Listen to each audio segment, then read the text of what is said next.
കേരളത്തിൽ കൊടും ചൂട് അനുഭവപ്പെടുന്ന സാഹചര്യത്തിൽ നിർണായക തീരുമാനങ്ങളുമായി മുഖ്യമന്ത്രിയുടെ നേതൃത്വത്തിൽ ചേർന്ന അവലോകന യോഗം. കഠിനമായ ചൂട് അനുഭവപ്പെടുന്ന പശ്ചാത്തലത്തിൽ വിദ്യാഭ്യാസ സ്ഥാപനങ്ങൾ അടച്ചിടാൻ നിർദ്ദേശമുണ്ട്. ഒപ്പം പുറം ജോലികൾ, വിനോദങ്ങൾ എന്നിവയിലും നിയന്ത്രണം കൊണ്ടുവരും. 4 ജില്ലകളിൽ ഉഷ്ണതരംഗ മുന്നറിയിപ്പുമുണ്ട്. തൃശൂർ, പാലക്കാട്, ആലപ്പുഴ, കോഴിക്കോട് ജില്ലകളിലാണ് ഉഷ്ണതരംഗ മുന്നറിയിപ്പ്. സ്കൂൾ വിദ്യാർത്ഥികൾക്ക് 11 മണി മുതൽ 3 മണി വരെയുള്ള അവധിക്കാല ക്ലാസുകൾ ഒഴിവാക്കണം. പകൽ 11 മുതൽ വൈകുന്നേരം 3 വരെയുള്ള പുറം ജോലികളും ഒഴിവാക്കണം. അതിനനുസരിച്ച് സമയം ക്രമീകരിക്കണം. പകൽ സമയത്തെ പരിശീലനവും ഡ്രില്ലും ഒഴിവാക്കണം. സമ്മർ ക്യാമ്പുകൾ നിർത്തിവെക്കാനും നിർദ്ദേശമുണ്ട്. സ്കൂളുകൾ ഓൺലൈനായി പ്രവർത്തിക്കാനാണ് തീരുമാനം.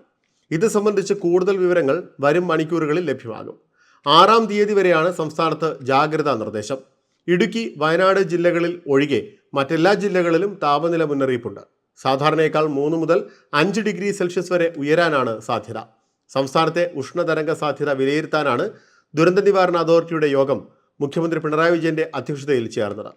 യോഗത്തിൽ വിവിധ ജില്ലകളിലെ സാഹചര്യം ജില്ലാ കളക്ടർമാർ വിശദീകരിച്ചു. പകൽ 11 മുതൽ വൈകുന്നേരം 3 വരെയുള്ള സമയത്ത് നേരിട്ട് ശരീരത്തിൽ സൂര്യപ്രകാശം ഏൽക്കുന്നത് ഒഴിവാക്കണം എന്നും മുഖ്യമന്ത്രി അഭ്യർത്ഥിച്ചു.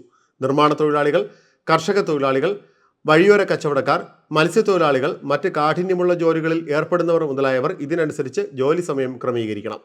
മെയ് 6 വരെ പ്രൊഫഷണൽ കോളേജുകൾ ഉൾപ്പെടെയുള്ള വിദ്യാഭ്യാസ സ്ഥാപനങ്ങൾ അടച്ചിടാനും നിർദ്ദേശമുണ്ട്. പോലീസ്, അഗ്നിശമന സേന, മറ്റ് സേനാ വിഭാഗങ്ങൾ, NCC, SPC തുടങ്ങിയവയുടെ പരിശീലന കേന്ദ്രങ്ങളിൽ പകൽ സമയത്തെ പരേഡും ഡ്രില്ലുകളും ഒഴിവാക്കാനും നിർദ്ദേശിച്ചു. ആസ്ബസ്റ്റോസ്, ടിൻ ഷീറ്റുകൾ മേൽക്കൂരയായിട്ടുള്ള തൊഴിലിടങ്ങൾ പകൽ സമയം അടച്ചിടണം. ഇവ മേൽക്കൂരയായുള്ള വീടുകളിൽ താമസിക്കുന്ന അതിഥി തൊഴിലാളികൾ ഉൾപ്പെടെയുള്ളവരെ ക്യാമ്പുകളിലേക്ക് മാറ്റാൻ ആവശ്യമായ സൗകര്യങ്ങൾ ഒരുക്കാനും തീരുമാനിച്ചു.